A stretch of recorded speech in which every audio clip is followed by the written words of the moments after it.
میں ایسا محسوس کرتا ہوں کہ میں خدا ہوں اور آپ بھی خدا ہیں۔ میرے بھائی خدا کی ڈیفینیشن کیا ہے؟ نو سر، میں نہیں جانتا۔ بسم اللہ الرحمن الرحیم۔ السلام علیکم دوستو، یہ دلچسپ مکالمہ ڈاکٹر ذاکر نائک صاحب اور ایک شخص کے درمیان ہوا جس نے ایک بہت ہی مشکل اور ٹرکی سوال پوچھا تھا۔ ساتھ ہی اس نے اپنے سوال کے دوران یہ بھی کہا کہ مجھے لگتا ہے کہ میں خدا ہوں اور آپ بھی خدا ہیں، لیکن جب ڈاکٹر ذاکر نائک صاحب نے اس سے خدا کی ڈیفینیشن پوچھی تو اسے کچھ پتہ ہی نہیں تھا۔ پہلے اس شخص کا سوال سنیے۔ No, I feel I am God. You are God. All are God. That's what Hinduism says. Aham Brahmasmi. What is the definition of God? I don't know.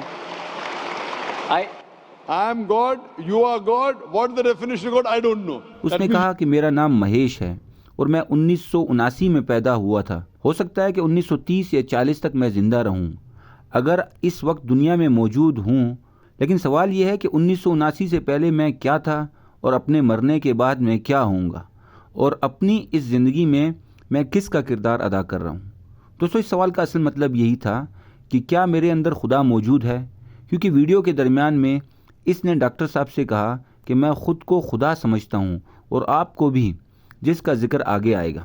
چلیے ڈاکٹر ذاکر نائک صاحب کا جواب کا اردو ترجمہ آپ کو سناتے ہیں۔ ڈاکٹر ذاکر نائک صاحب نے سوال دہرانے کے بعد کہا، بھائی اگر آپ اپنے آپ کو چھپا نہیں رہے، یعنی کوئی جاسوس یا انڈر کور ایجنٹ نہیں ہیں، تو آپ اپنی زندگی میں اپنا ہی کردار ادا کر رہے ہیں۔ یہ پہلا پوائنٹ ہے۔ دوسرا پوائنٹ یہ ہے کہ مرنے کے بعد آپ کہاں ہوں گے، یہ ڈیپینڈ کرتا ہے آپ کے اعمال پر۔ اگر تو آپ نے اچھے عمل کیے تو آپ جنت میں جائیں گے، ورنہ جہنم میں۔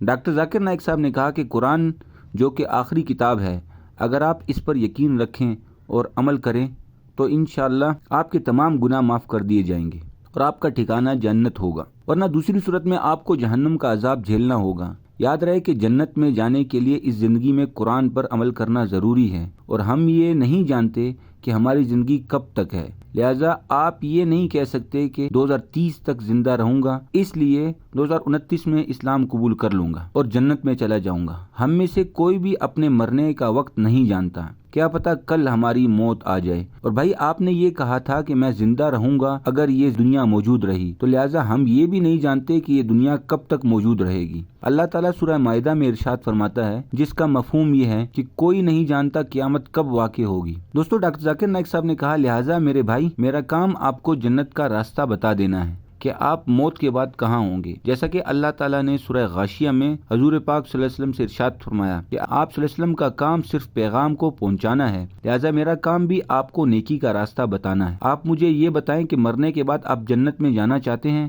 یا جہنم میں؟ دوستو، مہیش نے کہا کہ مجھے نہیں پتا، کیونکہ میرے حساب سے جنت یا جہنم یہی دنیا ہے، یہ اب ہمارے اوپر ہے کہ ہم اسے جنت بنائیں یا جہنم۔ مہیش کی اس بات کے جواب میں ڈاکٹر ذاکر نائک صاحب نے کہا کہ میرے بھائی یہ ایک عارضی جنت یا جہنم تو ہو سکتی ہے، لیکن اصلی جنت اور جہنم مرنے کے بعد ہی ملتی ہے، جیسا کہ اللہ تعالیٰ نے سورہ ملک میں ارشاد فرمایا، جس کا مفہوم ہے کہ ہم نے زندگی اور موت کو بنایا تاکہ دیکھیں تم میں سے کون اچھے عمل کر کے آتا ہے۔ لہٰذا اگر ایک بزنس مین کے دماغ سے دیکھا جائے تو اگر آپ کو کوئی شخص 70 سال کے لیے مشکلات برداشت کرنے کو کہے، جس کے بعد آپ کو ہمیشہ کی آرام دہ اور عیش و آسائش والی زندگی ملے، تو کیا یہ بزنس فائدہ مند نہیں ہے؟ کیونکہ یہ 70 سالہ زندگی تو اس زندگی کا 0.0000% بھی نہیں ہے۔ یہ زندگی تو ہمارے لیے ایک امتحان ہے، جیسے ہم امتحان میں سوتے نہیں ہیں، محنت زیادہ کرتے ہیں، کھاتے کم ہیں تاکہ ہمیں نتیجہ اچھا ملے، اسی طریقے سے یہ 70 سالہ زندگی اگر ہم کچھ مشکلات کے ساتھ برداشت کر لیں تو ہماری آخرت اچھی ہوگی۔ دوستو، ڈاکٹر ذاکر نائک صاحب نے کہا کہ آپ کا نام مہیش ہے اور آپ ہندو ہیں، لہٰذا اگر آپ اپنی ہندوؤں کی کتاب رگ وید کو پڑھیں تو اس میں بھی پنرجنم کے بارے میں ذکر کیا گیا ہے۔ پنر کہتے ہیں دوسرے کو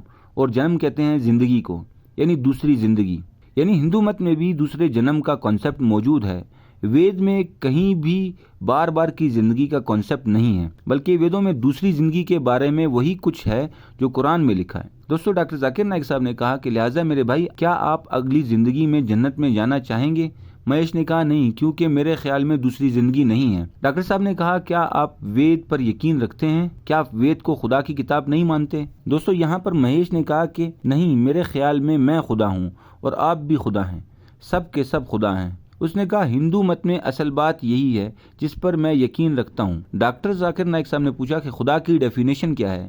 مہیش نے کہا کہ مجھے نہیں پتا۔ ڈاکٹر صاحب نے کہا آپ بھی خدا میں بھی خدا، اور جب آپ سے ڈیفینیشن کا پوچھوں تو آپ کو مطلب ہی نہیں پتا، تو یہ کیسی ڈیفینیشن ہے؟ مہیش نے کہا کہ میں خدا نہیں، خدا کا ایک حصہ ہوں۔ ڈاکٹر صاحب نے کہا کہ بھائی آپ انگلش میں بات کر رہے ہو تو مجھے بتاؤ خدا کی ڈیفینیشن کیا ہے؟ اس نے کہا کہ مجھے نہیں پتا، بس میں محسوس کرتا ہوں کہ میں خدا ہوں۔ ڈاکٹر صاحب نے کہا کہ خدا کی ڈیفینیشن جانے بغیر ہی آپ مجھے بھی اور خود کو بھی خدا بنا رہے ہیں، لیکن سر میں محسوس کر سکتا ہوں کہ خدا ہم میں ہے، خدا ہر جگہ ہے۔ ڈاکٹر صاحب نے کہا کہ میرا سوال ابھی بھی یہی ہے کہ خدا کی ڈیفینیشن کیا ہے؟ ہم خدا ہیں یا نہیں، اس کی بات تو بعد میں آئے گی۔ مہیش نے کہا کہ اصل میں خدا کی ڈیفینیشن نہیں جانتا۔ ڈاکٹر صاحب نے کہا کہ اب اصل بات سمجھ آئی، آپ خدا کو ہی نہیں جانتے۔ میرے بھائی میں آپ کو خدا کے بارے میں بتا دیتا ہوں، پہلے میں اپنشد اور ویدا سے خدا کی ڈیفینیشن بتاتا ہوں، اس کے بعد میں قرآن کی طرف آؤں گا۔ ڈاکٹر ذاکر نائک صاحب نے فرمایا اپنشد میں موجود ہے کہ خدا اکیلا ہے، نہ تو اسے کسی نے پیدا کیا اور نہ ہی وہ کسی کے ذریعے پیدا کیا گیا۔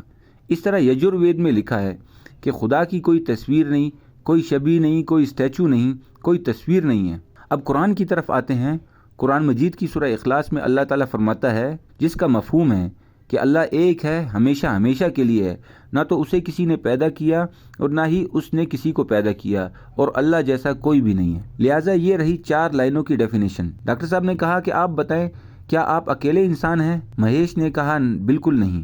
ڈاکٹر صاحب نے کہا لیکن اللہ کی ڈیفینیشن تو یہ ہے کہ اللہ ایک ہے، دوسری آیت میں یہ ہے کہ اللہ ہمیشہ ہمیشہ کے لیے ہے۔ میرے بھائی کیا آپ ہمیشہ ہمیشہ کے لیے ہیں؟ مہیش نے کہا نہیں، اللہ تعالیٰ کو کسی نے پیدا نہیں کیا اور نہ ہی اس نے کسی اولاد کو جنم دیا۔ میرے بھائی آپ اور میں دونوں ہی ماں باپ کے ذریعے پیدا ہوئے ہیں اور ہماری اولاد بھی ہے، تو پھر ہم خدا کیسے ہو سکتے ہیں؟ دوستو ڈاکٹر ذاکر نائک صاحب نے کہا لہٰذا یہ ہے ڈیفینیشن اس خدا کی جسے میں مانتا ہوں۔ میرے بھائی آپ جس خدا کو مانتے ہیں اسے بھول جائیں، لیکن میرے اللہ کی ڈیفینیشن پر کوئی بھی پورا نہیں اترتا۔ ڈاکٹر صاحب نے کہا کہ اب پتہ نہیں آپ کسے خدا سمجھ بیٹھے ہیں، لیکن جسے میں خدا سمجھتا ہوں وہ اکیلا ہے، اسے کسی نے پیدا نہیں کیا اور وہ ہمیشہ ہمیشہ سے ہے اور اس کے جیسا کوئی نہیں ہے۔ ڈاکٹر صاحب نے کہا کیا اس ڈیفینیشن کی بنیاد پر آپ خود کو خدا کہہ سکتے ہیں؟ مہیش نے کہا جی ہاں، اگر آپ چاہیں تو آپ خود کو خدا کہہ سکتے ہیں۔ دوستو مہیش کی اس بات پر پورا حال ہنسنے لگا کیونکہ اس کی بات ایک بالکل بے وقوفانہ بات تھی۔ ڈاکٹر صاحب نے کہا کہ میں آپ سے پوچھ رہا ہوں کہ آپ کو پیدا کیا گیا ہے؟ آپ نے کہا جی بالکل، لیکن خدا کو تو کسی نے پیدا نہیں کیا، تو پھر آپ خدا کیسے ہو سکتے ہیں؟ کیا اس ڈیفینیشن کی بنیاد پر آپ خود کو خدا کہہ سکتے ہیں؟ اگر آپ پھر بھی چاہتے ہیں کہ خود کو خدا کہیں تو پھر آپ پاگل ہوئے۔ مہیش نے کہا بات بنانے کے لیے کہا کہ آپ جس ایک خدا کی عبادت کر رہے ہیں میں اسی کا حصہ ہوں، ہم سب اس کا چھوٹا چھوٹا حصہ ہیں۔ دوستو ڈاکٹر ذاکر نائک صاحب نے کہا کہ آپ اپنی ڈیفینیشن بتا رہے ہیں، لیکن وید اور دوسری ہندو کتابوں اور قرآن مجید کے مطابق ہم سب خدا کا حصہ نہیں ہیں۔ آپ کے خدا کی ڈیفینیشن کو سائڈ پر رکھ دیں، میرا خدا سب سے طاقتور ہے۔ کیا آپ سب سے طاقتور ہیں؟ مہیش نے کہا نہیں، لہٰذا ہمارا خدا سب سے طاقتور ہے اور سب سے علیحدہ ہے۔ صرف ایک خدا سچا ہے اور باقی سارے خدا جھوٹے ہیں، لہٰذا آپ کے خدا کا پتہ نہیں کون ہے، اسے سائڈ پر رکھیں۔ جس خدا کی میں بات کر رہا ہوں وہ خدا کہلانے کے لائق ہے، اس میں تمام خصوصیات ہیں، اس نے سب کو بنایا ہے لیکن اسے کسی نے پیدا نہیں کیا، وہ سب سے اکیلا ہے، سب سے بے نیاز ہے، سب سے طاقتور ہے اور ہمیشہ سے ہے اور ہمیشہ رہے گا۔ ڈاکٹر صاحب نے کہا میرے بھائی کیا آپ ایسے خدا پر یقین رکھتے ہیں؟ دوستو مہیش نے کہا نہیں۔ ڈاکٹر صاحب نے کہا یہی تو مسئلہ ہے کہ آپ سچے خدا کو مانتے ہی نہیں۔ بھائی میرا آپ کو یہ مشورہ ہے کہ آپ جائیں ہندوؤں کی کتابیں پڑھیں، قرآن کو پڑھیں اور خدا کی اصل ڈیفینیشن معلوم کریں۔ یوں اپنے آپ کو اور مجھے خدا کہنے سے کچھ نہیں ہوگا۔ میں خود کو خدا کہہ کر جہنم میں نہیں جانا چاہتا اور نہ آپ کے مجھے خدا کہنے سے میں جہنم میں جاؤں گا۔ البتہ میں ایک اللہ پر یقین رکھتا ہوں، لہذا آپ کو بھی جنت میں دیکھنا چاہتا ہوں۔ امید ہے کہ آپ اللہ کو پہچان جائیں گے اور اللہ پر یقین رکھیں گے، انشاءاللہ پھر آپ جنت میں ضرور جائیں گے۔ دوستو اس طریقے سے یہ گفتگو بغیر کسی نتیجے کے ختم ہوئی۔ دوستو یہ ویڈیو آپ کو کیسی لگی ہمیں کمنٹ کر کے ضرور بتائیں اور ویڈیو کو لائک، شیئر اور چینل کو سبسکرائب کیجیے اور اجازت دیجیے۔ اللہ حافظ۔